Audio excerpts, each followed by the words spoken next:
Good morning, good afternoon, or good evening. Wherever you are, remember you have greatness inside of you. Welcome back to another AB Daily News with the hockey coach guru called FRENCHY. Today, episode number 315. What your menu, coach? First of all, guys, is a busy Monday subject for you today. We're going to start with the gold medal for Samuel Montembeault and Justin Barron. What is the plan for the Montreal Canadiens during off-summer? Possibly they're going to help other team in NHL. What about the Montreal Canadiens rumor? A new proposal from Coach FRENCHY for you guys for the Montreal Canadiens. Finally, of course, going to talk about the Memorial Cup 2023 update. But before we start, we invite you, yes, you, to click on the like, subscribe to the Hockey Nation Live Show, and leave us a comment about this episode. And let's dive in talking about my first subject of the day. My first subject of the day is about the Montreal Canadiens news and update. First of all, Team Canada won the gold medal against Team Germany by the score 5-2. Montembeault and Barron got the medal with Team Canada. Let's talking about Samuel Montembeault. Montembeault continues to performing exactly like he did with the Montreal Canadiens. Many people was worried. It was a bit concerned about Montembeault at the beginning of the year 2022-2023. Look what he accomplished since last October and 2022. He just continues to performing and improving and developing so much good with the Montreal Canadiens. At the point, I believe the Montreal Canadiens should consider to give maybe an extension contract. Do you think you should not wait and give him already an extension, or wait maybe to see a bit more from Montembeault for next year before he offer him a new contract extension with the Montreal Canadiens? But again, Montembeault was amazing between the pipe for Team Canada. Now for Justin Barron, for me, he did not maybe play a lot of minutes, but for me, it's about his confidence. To give him a chance to taste what it looked like to play on the international game, this just boosts his confidence. We know last year he struggled at the beginning of the year with the Montreal Canadiens. At some point, he never make it the roster, and he was sent back in American Hockey League, and he came back stronger and better during the middle of the season when he called up for the Montreal Canadiens. He finished strong with the Montreal Canadiens. That's one reason he got a call from Team Canada, and he just proved it. The way he played with Team Canada, he deserved to returning with the Montreal Canadiens next year and the lineup and roster for the season 2023-2024. Great performance for Montembeault and Barron. But on the flip side, we have a bad news. What are you talking about? We was expect Team USA after the preliminary tournament game. Team USA was the favorite to win the gold medal, but unfortunately they lost the last two games of that tournament and they get no medal. Unbelievable. Not a great tournament overall for Doc and Farrell. They was not really used by the head coach Dan Quinn. On the flip side, I think Lane Hudson had a good tournament. Yes, he struggled the last two games. Yes, he's exposed himself on the defensive zone coverage where he need to develop and become better. But for me, I remember more what he accomplished on the offensive side of the game. Unbelievable hockey player. Carrying the puck is so shifty with the hands, and then his hockey sense, his IQ, his anticipation, and his creativity with or without the puck is out of the chart for me. At the point, I'm not shy to let you know, Lane Hudson is going to become another Quinn Hughes in NHL, maybe better. We just need to be patient. He just need to improve and to develop better his defensive zone coverage. You're going to be impressed. You're going to be excited every time Lane Hudson is going to touch the puck. Exactly the same feeling you got when it was Kovalev or Piquet Subban. You're going to see the same feeling with Lane Hudson when he's going to play with the Montreal Canadiens. This is the resume on the first subject. I would like to hear from you guys. Leave me a comment about the performance of Lane Hudson or Montembeault and, of course, Justin Barron. My second subject of the year is about the Montreal Canadiens off-season plan.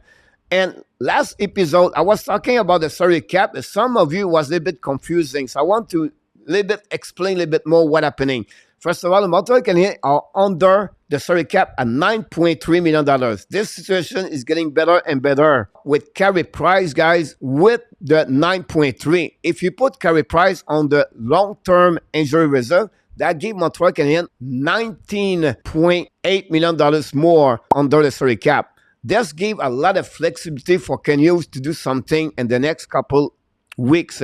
Then it's maybe not only 19.5, but maybe we can add more. What are you talking about? But Montreal could trade Joel Edmondson at $3.4 million per year and Mike Hoffman at $4.5 million. That would give more money for the Montreal Canadiens under the salary cap. That going to change completely the off-season plan for Canucks.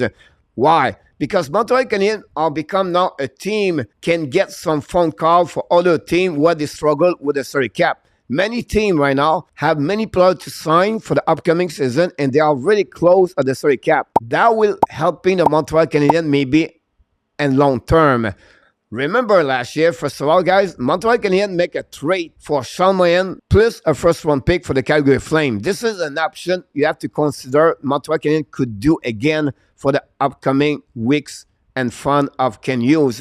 We know Canucks said a couple of weeks ago he's not going to sign a UFA over 28 years old and a player a long term. This is the two options Canucks doesn't want to do yet. And I think for me, that's great because Montreal Canadiens is maybe 1 year or 2 years shy for a player on the UFA. Finally, Montreal Canadiens can do exactly what they did last year with Sean Monahan and make a trade with maybe a specific team to get and return a first-round pick for the next upcoming draft 2024 or 2025. At the end of this, guys, Canucks have some kind of leverage and some kind of opportunity to make another big splash for the next couple of weeks, maybe at the draft, maybe at the month of July. I would like to hear from you guys for this subject. What do you think about this salary cap and the possibility Montreal Canadiens make big trade? Or do you think Montreal should or should not sign any UFA? Let's move on now, guys, for my third subject of the day. My third subject of the day, guys, is about the Habs rumor. And we know, I said this last time, one is a rumor coming from the website, I would tell you. And one is a rumor coming from me, I would tell you. And this, I decided to make a trade with the Vancouver Canucks. What? Montreal Canadiens get for the Canucks, guys, the 11 overall pick 2023 draft. And they got Tyler Myers, a $6 million AAV on the salary cap. In return, Montreal Canadiens are going to give them the first pick from the Florida Panthers, possible the 31 or the 32 overall pick 2023 NHL draft. Then they're going to trade Joel Edmondson with the retaining of 50% of salary cap of Edmondson. Then they're going to trade the 110 overall pick NHL draft 2023 plus their prospect Riley Kidney. So this is my proposal to Vancouver Canucks. You, if you are Canucks, do you make the deal or not? If you are the GM of the Vancouver Canucks, do you make the deal or not?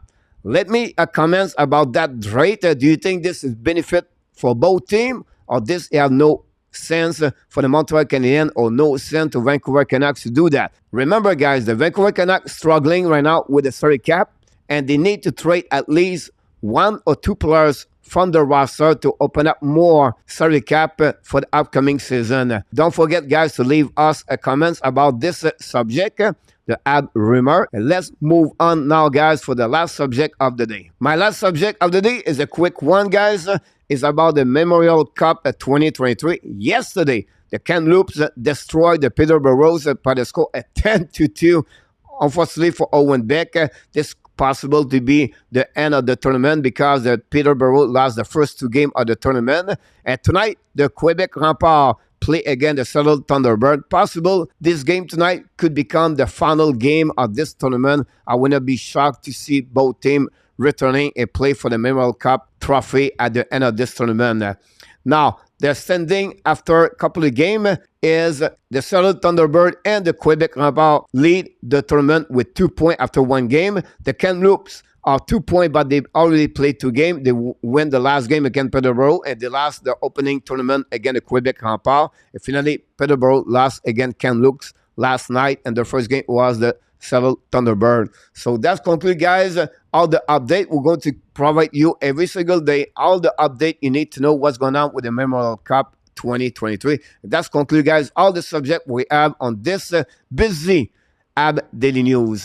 Here we go, guys. Hopefully you enjoy it. This episode 315 of the Ab Daily News. But before we leave, we want to remind you, please don't forget to click on the like, subscribe to the Hockey Nation Live Show, and leave us a comment about this episode. This concludes this episode, guys. But before we leave, we want to remind you one more thing. You have greatness inside of you, and we wish you an amazing, great, blessing day, everybody.